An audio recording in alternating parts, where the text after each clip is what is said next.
கேரளாவை நோக்கி ஒரு ஆன்மீக பயணம். பன்றிமலை சுவாமிகளுடன் பக்தர்கள் கூட்டம்.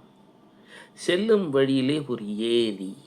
இந்த ஏரியிலே பயணம் பண்ணிக்கிட்டு இருக்கும்போது சாமி சொல்றார், தினமும் மகாலட்சுமியை வழிபட வேண்டும்.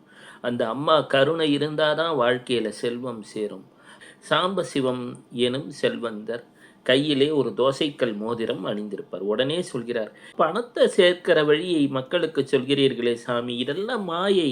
என்கிட்ட சொல்லுங்களேன், இப்போ எதையான தூக்கி எறின்னு சொல்லுங்க, தூக்கி எறிஞ்சிடுவேன்றார்.